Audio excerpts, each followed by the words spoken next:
Hello everyone. इस video lecture में हम जो हमारा चैप्टर नंबर 12 इलेक्ट्रिसिटी है उसके बीच में जो फार्मूले आते हैं उनके बारे में थोड़ा डिस्कस करेंगे। सो बेटा, फर्स्ट ऑफ ऑल जो इलेक्ट्रिसिटी क्या होती है?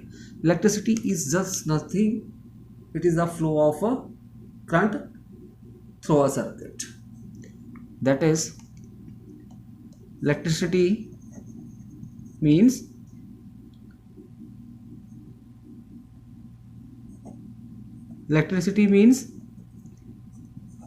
flow of current, or flow of current means flow of charges, and flow of charges means flow of electrons। means बेटा, अगर किसी भी कंडक्टर में से इलेक्ट्रॉन्स फ्लो कर रहे हैं मींस उसका मतलब क्या हुआ? उसमें से चार्ज फ्लो कर रहा है, और जो चार्ज फ्लो कर रहा है तो उसका मतलब क्या है? उसमें से करंट फ्लो कर रहा है। अगर करंट फ्लो कर रहा है तो मींस इलेक्ट्रिसिटी जनरेट हो रही है। देखो होता क्या है, एक्चुअली हमने ये कंडक्टर ले लिया।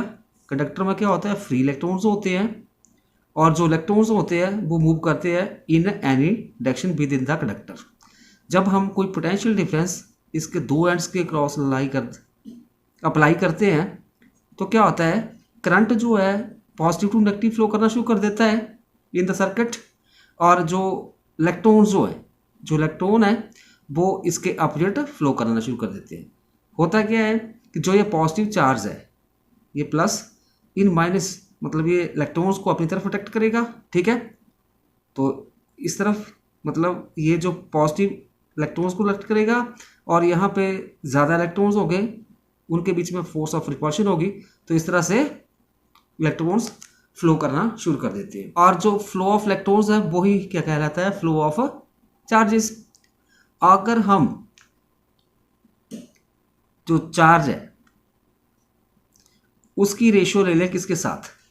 टाइम के साथ, तो क्या बन जाता है हमारे पास? करंट। तो करंट क्या हो गया? The time rate of change of charge, या the charge flow in a circuit that is known as the current. और जो करंट होता है बेटा उसके यूनिट क्या होते हैं? एम्पियर। और चार्ज के यूनिट क्या होते हैं? जो चार्ज होता है यहाँ पे ये क्यू चार्ज है, चार्ज के यूनिट होते हैं कूलम, ठीक है। और टाइम के हम जानते हैं वो आपके पास होते हैं सेकंड। ये सभी किसमें होते हैं? In SI system.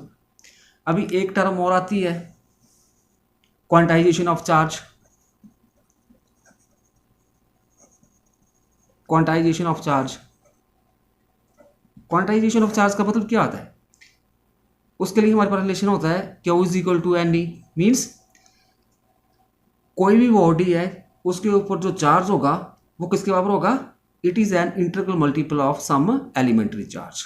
मीन्स कोई बॉडी है उसके ऊपर जितने भी इलेक्ट्रॉन्स हो गए उनको हम मल्टीप्लाई अगर चार्ज के साथ, किसके साथ? जो चार्ज ऑन इलेक्ट्रॉन होगा ई, उसके साथ मल्टीप्लाई कर दे तो उसके ऊपर वो टोटल चार्ज आ जाएगा।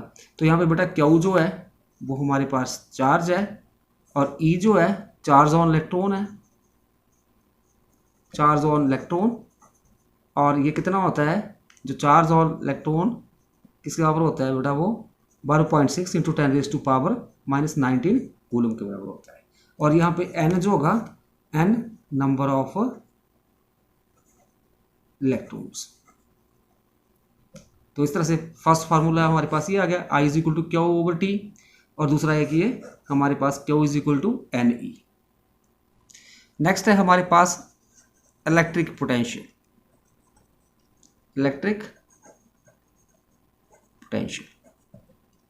मान लो हमारे पास कोई ये मैंने प्लस चार्ज ले लिया। अभी कोई चार्ज जो है कहाँ पे पड़ा है? यहाँ पे इन्फिनिटी के ऊपर। अभी हम उस चार्ज को मान लो ए पॉइंट के ऊपर लेके आना चाहते हैं। अभी जो प्लस चार्ज है इसकी इलेक्ट्रिक फील्ड का रीजन भी होगा, मतलब इसके चारों ओर इलेक्ट्रिक फील्ड लाई करेगी। अगर हम उस चार्ज को, जो चार्ज मान लो यहाँ पे हमारे पास टेस्ट चार्ज क्यू है वो यहाँ पे पड़ा हुआ है, उसको मैं ए पॉइंट्स के ऊपर लेके आना चाहता हूँ, तो क्या होगा? बेटा ये जो प्लस चार्ज है और इसके बीच में अगर ये यूनिट पॉजिटिव चार्ज है मतलब +1 चार्ज है तो इन दोनों के बीच में फोर्स ऑफ रिपल्शन होगी। To overcome that force of repulsion we have to do some work, हमें क्या करना पड़ेगा, वर्क करना पड़ेगा। सो जो ये वर्क होगा किसके रूप में होगा, इन टर्म्स ऑफ पोटेंशियल के रूप में होगा। तो हमारे पास पोटेंशियल हो गया, this is equal to, potential is equal to हमारे पास होता है work upon charge, work upon charge means जो चार्ज है यहाँ पे इसको यहाँ ए के ऊपर लाने के लिए हमें वर्क करना पड़ रहा है, ठीक है, और किस रूप में होगा, पोटेंशियल के रूप में। तो potential is equal to work upon charge, that is V is equal to work done over charge के लिए क्यों लिख लेंगे, ठीक है। तो हमारे पास एक रिलेशन ये आ गया। नेक्स्ट आता है ओहम्स लॉ। ओहम्स लॉ के अकॉर्डिंग क्या होता है, current is directly proportional to potential या potential is directly proportional to the current. So B is equal to RI होता है, ठीक है। तो एक रिलेशन हमारे पास ये आ गया, V होगा पोटेंशियल, R रेजिस्टेंस और I भी द करंट। करंट के यूनिट एम्पियर, SI सिस्टम है, और रेजिस्टेंस के क्या होते हैं, ओहम, और जो पोटेंशियल के क्या होते हैं, वोल्ट, ठीक है। तो कई क्वेश्चन में बेटा आपके पास क्या होगा, पोटेंशियल दिया होगा, करंट दिया होगा, तो रेजिस्टेंस निकालिए तो हम ये फॉर्मूला लगा देंगे, और इन दैट केस क्या बन जाएगा ये R is equal to B upon I, ठीक है। और कई क्वेश्चन में अगर आपके पास दिया होगा एक फार्मूला, इस तरह से भी आप इसको यूज़ कर सकते हो। कई क्वेश्चन में ऐसा होगा कि पोटेंशियल दिया होगा, रेजिस्टेंस दिया, कोई करंट निकालना है तो इसी को रीप्लेस कर लो, I is equal to B upon R, ये फार्मूला लग जाएगा। नेक्स्ट है रेजिस्टेंस ऑफ ए वायर।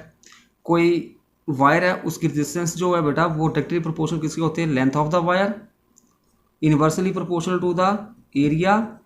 सो एक रिलेशन हमारे पास बनता है कौन सा, R is equal to rho L over A, where R जो होगा बेटा हमारे पास रेजिस्टेंस होगा, ठीक है, रो क्या होगा, दिस इज रेजिस्टिविटी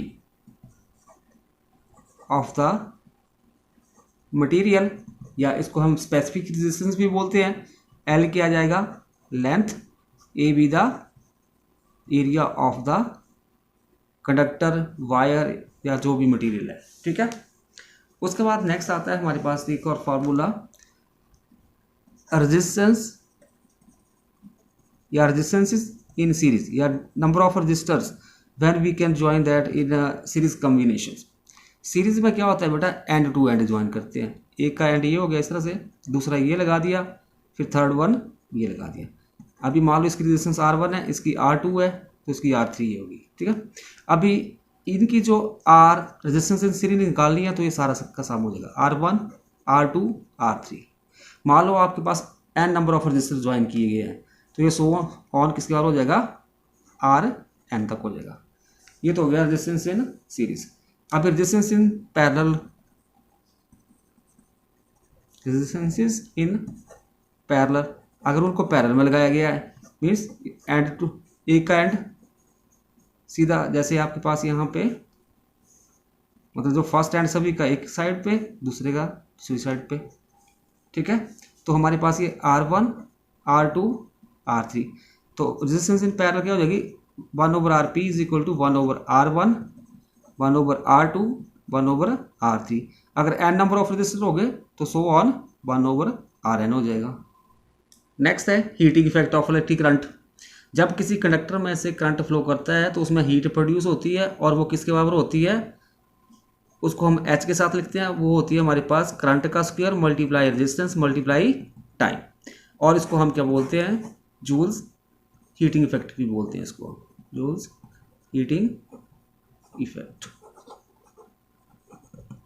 नेक्स्ट आता है हमारे पास पावर, इलेक्ट्रिक पावर। तो इलेक्ट्रिक पावर के लिए जो बेटा मेन रिलेशन होता है वो होता है P is equal to VI। जो पावर होती है किसके बराबर होती है, it is the product of potential into current.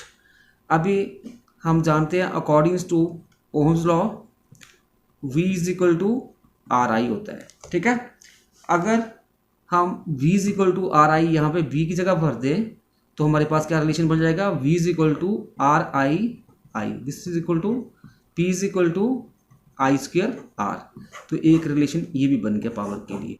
We know that according to Ohm's law V is equal to R I, और यहाँ से I is equal to V upon R हो जाएगा। क्लियर। अभी हमने एक रिलेशन निकाला था P is equal to I square R. अभी क्या करना है, I की जगह ये वैल्यू भर देंगे वी पॉन आर, तो हमारे पास क्या रिलेशन बन जाएगा, P is equal to I की जगह वी पॉन आर हो गया square multiply R, this is equal to V square over R square multiply R, R के साथ आर स्क्वेयर कैंसल, तो P is equal to V square upon R. तो एक relation हमारे पास ये बन जाएगा। नेक्स्ट 1 किलोवाट आवर्स किसका और होता है, this is equal to 1000 watt hours के बराबर, क्योंकि किलो में कितना होता है 1000 वाट, और जो आवर्स 1 आवर किसके और होता है 3600 second, this is equal to 1000 multiply 3600 watt second, और this is equal to 360000 watt second. ठीक है। अभी बेटा हमारे पास पावर होता है वर्क अपॉन टाइम। ठीक है। और ये किसका होता है एनर्जी इनटू जूल के बराबर। एक रिलेशन आपके पास ये भी आपने याद रखना है। तो यहाँ पे पावर के यूनिट होते हैं वॉट, एनर्जी के क्या होते हैं हमारे पास जूल, टाइम के सेकंड। ठीक है। तो हमारे पास जूल किसके हो जाएगा वॉट इंटू सेकंड, तो यहाँ पे वॉट इंटू सेकंड की जगह हम भर देंगे जूल, तो ये बन जाएगा 360000, तो ये बन जाएगा अभी 1 2 3 4 5 6 के बाद पॉइंट लग गया, तो 3.6 से बन जाएगा 3.6 इंटू 10⁻⁶ जूल। अभी मान लो ये मेगा जूल में आपने निकालना है, मेगा जूल में तो 10⁻⁶ जो होता है वो किसका होता है 1 मेगा जूल की पावर होता है, तो ये बन जाएगा 3.6 मेगा जूल। तो बेटा इस तरह से जो डिफरेंट फार्मूला जो है उनकी सहायता से हम न्यूमेरिकल सॉल्व करते हैं इलेक्ट्रिसिटी में। तो बेटा मेनली जो है आपको ये डेरिवेशन भी आनी चाहिए इन फार्मूलों की, और जो एक्सप्रेशन है वो भी आपने याद रखने हैं, तभी आप न्यूमेरिकल सॉल्व कर पाओगे, अदरवाइज सॉल्व नहीं कर पाओगे। सो बेटा it is all over for today, thank you.